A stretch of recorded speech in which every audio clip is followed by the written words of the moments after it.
ఓం నమో వెంకటేశాయ. అందరికీ నమస్తే అండి. Welcome back to my channel Tirumala talks. నేను మీ లక్ష్మీ పూజిత. తిరుమల యొక్క డైలీ అప్డేట్స్కి స్వాగతం అండి. తిరుమల దర్శనానికి సంబంధించిన లేటెస్ట్ అప్డేట్స్ కోసం మన ఛానల్ యొక్క టెలిగ్రామ్ గ్రూప్లో మరియు వాట్సాప్ ఛానల్లో జాయిన్ అవ్వగలరు. వాటి యొక్క లింక్ అనేది ఈ వీడియో కింద డిస్క్రిప్షన్లో మరియు కామెంట్ సెక్షన్లో అయితే ఇవ్వటం జరిగింది. ఈ వీడియోలో ఈరోజు తిరుమల కొండపైన భక్తుల యొక్క రద్దీని గురించి, అలాగే సర్వదర్శనం టికెట్ల యొక్క టైమింగ్స్ గురించి చాలామంది భక్తులు చాలా రకాలుగా అడుగుతున్నారండి. వాటి యొక్క పూర్తి వివరాలను గురించి మరియు భక్తులు అడిగే కొన్ని ముఖ్యమైన దర్శనానికి సంబంధించిన సందేహాలు, వాటి సమాధానాలను గురించి కూడా తెలుసుకుందాం. కనుక వీడియోని చివరి వరకు చూడండి. ముందుగా నిన్న అంటే ఫిబ్రవరి 28వ తేదీన తిరుమలలో స్వామివారిని మొత్తం 52,731 మంది భక్తులు దర్శనం చేసుకున్నారు. అందులో స్వామివారికి అయితే మొత్తం 17,664 మంది భక్తులు తలనీలాలను సమర్పించారండి. నిన్నటి రోజున తిరుమలలోని శ్రీవారి హుండీ యొక్క ఆదాయం అనేది 3,24,00,000 రూపాయలు. రోజులాగే ఈరోజు కూడా ఎటువంటి దర్శనం టికెట్లు లేకుండా నేరుగా భక్తులను ఫ్రీ దర్శనానికి అనుమతిస్తున్నారు.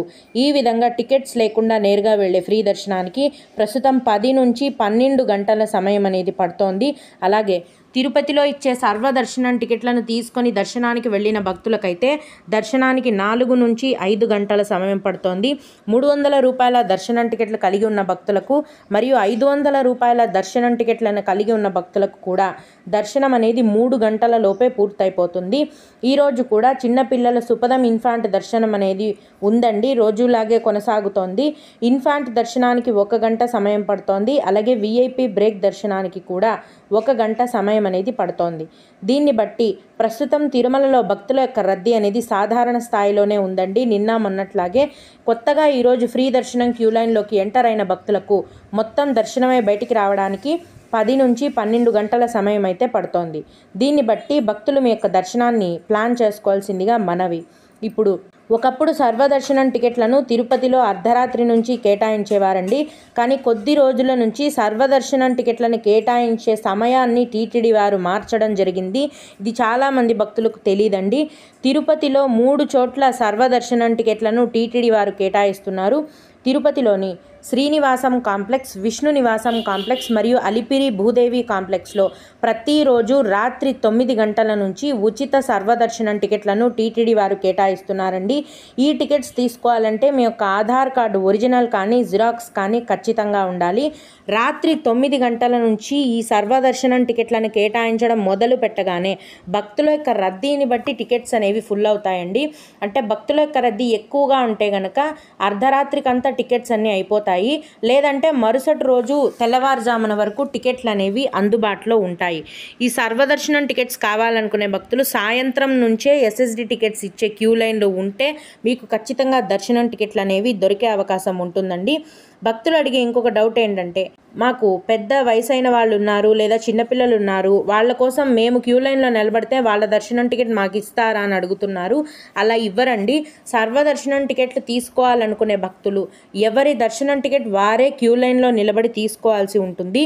ఒకరి టికెట్ని ఇంకొకరికైతే టీటీడీ వారు కేటాయించరు. కనుక ఆన్లైన్లో దర్శనం టికెట్లు దొరకలేదని బాధపడే భక్తులు ఈ మార్చి నెలలో దర్శనానికి రావాలనుకుంటే కనుక ఈ విధంగా తిరుపతిలో ఇచ్చే ఉచిత సర్వదర్శనం టికెట్లను తీసుకొని దర్శనానికి వెళ్ళి స్వామివారిని దర్శించుకోవచ్చు. అలాగే సర్వదర్శనం టికెట్లు ఎన్నిసార్లు తీసుకోవచ్చు ఒక నెలలో అని అడుగుతున్నారండి. ఒకసారి సర్వదర్శనం టోకెన్ తీసుకుంటే కనుక మళ్ళీ అదే దర్శనం టోకెన్ తీసుకోవడానికి 30 రోజుల గ్యాప్ అనేది ఉండాలి. ఈ విధంగా చూసుకుంటే నెలకు ఒకసారి మీరు సర్వదర్శనానికి వెళ్ళొచ్చు. ఇవండి సర్వదర్శనం టికెట్ల యొక్క పూర్తి వివరాలు.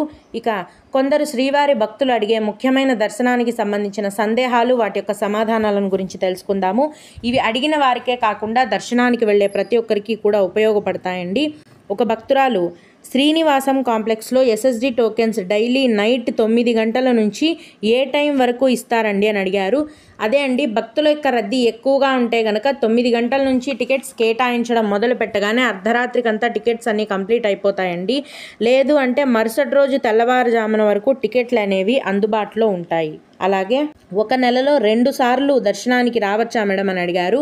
మీరు 2 వేరు రకాల దర్శనం టికెట్లు తీసుకున్నట్టయితే కనుక 2 సార్లు స్వామిని దర్శనం చేసుకోవచ్చండి. ఒకే దర్శనం టికెట్తో మాత్రం ఒక నెలలో 2 సార్లు మీరు దర్శనానికి వెళ్ళలేరు. అంటే మీరు ఆన్లైన్లో ఏదైతే ఏదైనా 300 రూపాయల దర్శనం టికెట్ కానీ లేకుంటే ఆర్జిత సేవ దర్శనం టికెట్ కానీ బుక్ చేసుకొని దర్శనానికి వెళ్ళి మళ్ళీ అదే నెలలో తిరుపతిలో ఇచ్చే సర్వదర్శనం టికెట్ తీసుకొని కూడా దర్శనానికి వెళ్ళొచ్చు. ఈ విధంగా 2 రకాలైన దర్శనం టికెట్లతో మీరు 2 సార్లు దర్శనానికైతే వెళ్ళొచ్చు. అలాగే ఇంకొకరు, మేడం ఆర్జిత సేవల లక్కీ డిప్ ఆఫ్లైన్లో తీసుకుంటే మనకు అలాట్ అయింది లేనిది ఎప్పుడు చెప్తారు అని అడిగారు. తిరుమల కొండపైన CRO ఆఫీస్లో ప్రతిరోజు ఉదయం 11 గంటల నుంచి సాయంత్రం 5 గంటల వరకు లక్కీ డిప్ అనేది ఓపెన్లో ఉంటుందండి. అప్పుడు మీ పేర్లను అప్లై చేసుకోవచ్చు. సాయంత్రం 5:30 గంటల తర్వాత మీరు సెలెక్ట్ అయింది లేనిది మీ మొబైల్ నెంబర్కి మెసేజ్ అనేది వస్తుంది. అంటే మీరు ఆఫ్లైన్లో లక్కీ డిప్ అప్లై చేసేటప్పుడు ఏ నెంబర్ అయితే ఇచ్చుంటారో ఆ నెంబర్కి ఒకవేళ సెలెక్ట్ అయితే మెసేజ్ వస్తుంది. అవ్వకపోతే కనుక మెసేజ్ రాదండి. మెసేజ్ వచ్చినా రాకపోయినా సాయంత్రం 5:30 గంటలు దాటిన తర్వాత మళ్ళీ మీరు CRO ఆఫీస్కి వెళ్ళి మీ నేమ్ చెప్పి సెలెక్ట్ అయ్యారో లేదో కనుక్కోవడం మంచిది. ఈ విధంగా రిజల్ట్ అనేది తెలుసుకోవచ్చు. ఓం నమో వెంకటేశాయ. మీకు కూడా ఈ విధంగా ఏవైనా సందేహాలు ఉంటే ఈ వీడియో కింద కామెంట్ సెక్షన్లో తెలియజేయగలరండి. నేను వాటికి ఖచ్చితంగా రిప్లై ఇవ్వడానికైతే ప్రయత్నిస్తాను. ఇవి ఇవాల్టి తిరుమల అప్డేట్స్.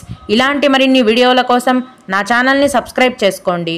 ఈ వీడియోని లైక్ చేసి షేర్ చేయగలరు. ఓం నమో వెంకటేశాయ.